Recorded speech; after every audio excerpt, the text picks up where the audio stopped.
Baik, saya ke Pak Kadis Perikanan Kabupaten Gorontalo, Pak Nawir Tondako. Terima kasih. Assalamualaikum warahmatullahi wabarakatuh. Waalaikumsalam warahmatullahi Selamat malam, salam sejahtera untuk kita sekalian. Saya hormati Pak Adnan Lembea, anggota Komisi 1 DPRD Provinsi Gorontalo. Saya hormati Pak Sekda, OPD Provinsi, Pak Kepala Bapeda, Ibu Kepala Dinas Kelautan Perikanan Provinsi, dari BBS. Hadirin sekalian, mohon maaf saya tidak sebut satu persatu. Saya hormati, terima kasih. Saya Bung Hadi sebagian besar sudah dibabat habis sebenarnya materi. Tapi pada prinsipnya begini Pak, saya dengan Ibu Kadis Provinsi ini kan nasibnya sama sebenarnya dengan nelayan. Karena selama ini teman-teman ini menjadi binaan kita Pak, kita bantu. Dan kami punya target kinerja di sana, produksi ikan tawar sekian.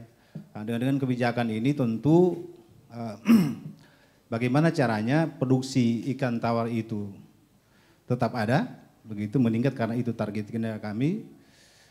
Kemudian revitalisasi dalam moto juga karena ini kebijakan nasional dan sangat penting juga kita dukung. Sepakat tadi Pak Sekda, kita perlu menyeimbangkan antara kepentingan ekologi kemudian kepentingan ekonomi. Oleh karena itu fakta menunjukkan bahwa saya beberapa waktu yang lalu ditelepon Pak teman-teman Ibu Kadis pembudidaya di Limboto.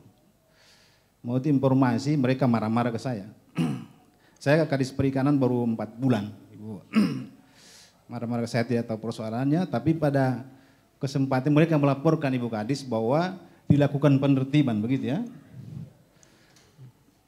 Seluruh tempat budidaya itu yang terutama yang tadi jaring apung itu diamankan. Saya tidak tahu apakah kota seperti itu. Inilah menimbulkan kekhawatiran teman-teman di kota. Saya tadi coba konfirmasi. Jangan sampai hal yang sama terjadi. Karena memang kita harus tegas Pak. Memang Perda mengamanatkan bahwa jaring apung ini dilarang Pak.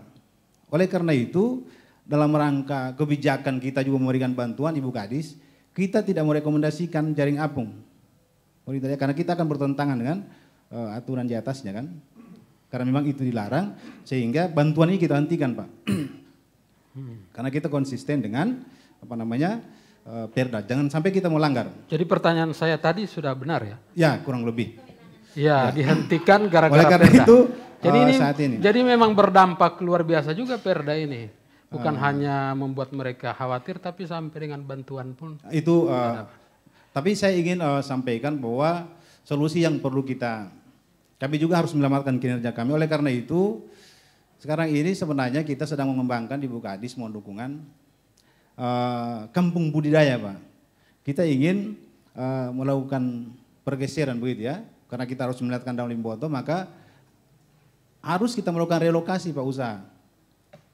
Memang tidak mudah secara psikologis. Orang biasa dengan mudah budidaya di di Danau Limboto, kemudian kita pindahkan antara lain misalnya kami melalui dana desa, kebetulan saya bekas kepala dinas PMD dulu, kita mensupport teman-teman di dinas perikanan misalnya di posisi danau itu kita bangun embung begitu, bisa teman-teman pesiar misalnya di Hutadai itu sekarang jadi tempat wisata, dari tempat pemancingan. Kemudian ada kolam-kolam for, jadi kita sama-sama di BWS juga pernah lakukan itu. Cuma memang kita tidak maksimal. Oleh karena itu saya diskusi dengan teman-teman para pemerhati budidaya itu, Pak Ade, sebenarnya bioplog itu bagus Pak. Dia efisien Pak Budi. Kolam terpal itu menggunakan lahan tidak terlalu besar, teknologinya juga tidak terlalu, kemudian lingkungannya juga terjaga. Jadi ekologinya kita bisa terjaga karena memang harus kita selamatkan teman-teman di Danau Limboto itu. Kemudian juga ada sumber PAJ di sana Pak. Karena mereka butuh bibit kan, PBI kita akan hidup, UPR kita akan hidup, kemudian pendapatan masyarakat juga, kesehatan masyarakat. Sehingga saya secara pribadi membangun itu karena masyarakat menurut pemikiran saya terus terang saja memang sosialisasi belum maksimal begitu. Masyarakat perlu diyakinkan ternyata bioplog itu bagus Pak. dari saya sampaikan tadi itu. Saya ingin membangun Ibu Kadis karena kita terbatas memang anggaran. Secara pribadi saya membangun biovlog itu menjadi tempat edukasi di lokasi di sekitar rumah Pak, di halaman rumah. Sebenarnya budidaya ikan dengan biovlog ini sangat top di Jawa begitu ya. Ikan air tawar bisa apa saja, udang pun bisa, lele, dan saya komunikasi dengan teman-teman, ternyata potensinya besar Pak. Saya ambil contoh, tadi cuma 500 sampaikan, ternyata dengan diameter 4 meter, biovlog itu, dia bisa dibudidaya sampai 1.500 sampai 2.000 Pak. Harga terpanya tidak terlalu mahal, ya, biayanya tidak terlalu besar. Cuma memang walaupun ini tidak mahal, tapi karena kita terbatas anggaran, karena saya punya keinginan ingin menyelamatkan teman-teman ini, mudah-mudahan ini menjadi amal jariah kan, ilmu yang bermanfaat. Terus terang saja kita ini selama ini memberikan bantuan kemudian ditinggal begitu saja teman-teman ini. Pendampingannya yang tidak kita lakukan. Sehingga ada kekurang percayaan begitu. Teman-teman, kalau kita bawa teknologi baru mereka tidak yakin. Nah, saya bangun itu menjadi contoh dan belajar teman-teman di sana begitu. Sebenarnya di Hutada itu saya ingin jadikan sebenarnya sebagai kampung budidaya karena itu kan program kita. Sekarang ini perikanan sedang bergeser Pak. Tidak lagi perikanan tangkap tapi kita lebih arahkan ke budidaya karena itu sangat ramah lingkungan. Oleh karena itu persoalan di depan mata kita tidak boleh sendiri-sendiri Pak. Kita memang harus terkoordinasi dengan baik lintas sektor begitu karena merubah kebiasaan yang tidak gampang. Kita juga kasihan teman-teman walaupun mereka sampaikan sebenarnya begini Pak, sosialisasi sebenarnya tidak kurang sebenarnya.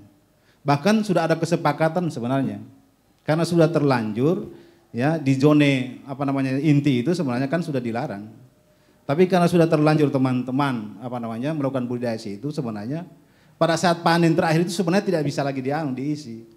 Kenapa ditertibkan kemarin itu karena menurut informasi katanya terjadi pelanggaran kesepakatan ini sehingga teman-teman TNI menertibkan itu walaupun simpang siur katanya ada informasi menertibkan sebenarnya enceng gondok. Jadi dia angkat enceng gondok terangkat satu kali ini barang. Seperti itu. Itu informasi yang disampaikan. Jadi itu pada intinya pemerintah daerah melakukan banyak Pak. Kita lakukan kajian sama dengan LIPI misalnya dalam rangka mengurangi enceng gondok itu. Kita pernah membuat enceng gondok menjadi bahan baku batu bata begitu ya. Kemudian pupuk cair pernah dengan teman perguruan tinggi. Ya, tapi tidak berkelanjutan karena memang sekali lagi kita panas-panas tai ayam kita terus dampingi karena memang kondisi masyarakat ini membutuhkan pendampingan. Sehingga saya solusinya kalau itu memungkinkan dan secara ekonomis bisa dilakukan, saya ajak teman-teman, saya memang berat bekerjanya. Saya juga coba meyakinkan di internal Pak. Saya penyuluh, mereka kurang yakin. Saya bilang coba kita buat. Kalau teman-teman penyuluh itu ikut bergabung di kelompok-kelompok itu. Sehingga sekarang ini kita sudah melakukan pendataan, Ibu Kadis ya, sampai ke provinsi. Kemudian kita akan pilih.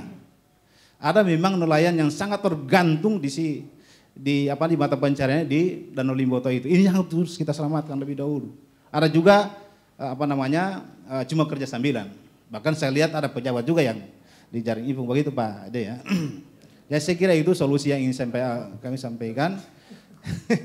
Kalau memungkinkan Pak, saya informasikan ada 1.000 sekian ya jiwa masyarakat kami di beberapa kecamatan itu, kemudian ada sekitar 300 rumah tangga perikanan yang bekerja di budidaya ini. Sehingga pada kesimpulannya bahwa memang kita harus sepakat menjaga keseimbangan, tapi tentu kita tidak ingin menyelamatkan Danau Limboto saja, tapi kita juga ingin menyelamatkan masyarakat yang hidup di Danau Limboto. Saya kira itu Bung Hadi. Terima kasih. Assalamualaikum warahmatullahi wabarakatuh. Pak, dari kualitas rasa ikannya, yang biovlog sama yang di justru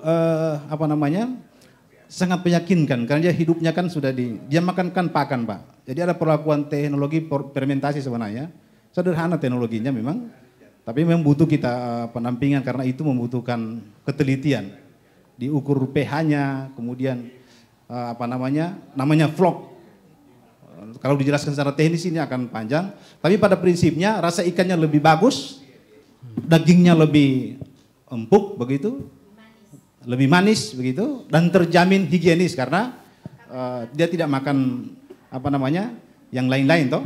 Kalau ikan dianu kan makan, apalagi kalau dia ikan lele Pak, ikan lele kan makan semua yang ada di dalam air kan. Jadi saya kira itu. Ya. Dan pasarnya terjamin Pak. Saya dengan teman-teman Kadin Provinsi menjamin pasaran Pak Kadis kami akan jamin dan mereka. Saya kira itu upaya-upaya yang kita lakukan. Terima kasih. Assalamualaikum warahmatullahi wabarakatuh. Kalau dibandingkan sekarang kualitas ikan di danau itu dengan sedimen yang tinggi itu apakah masih layak konsumsinya bagaimana? Nah, kalau itu apakah jangan sampai berpengaruh ke sini? Itu belum informasinya ya? Saya belum bisa. Baik. Ya, Pak Dokter mungkin yang akan menyampaikan. Pak Hasim, terima kasih.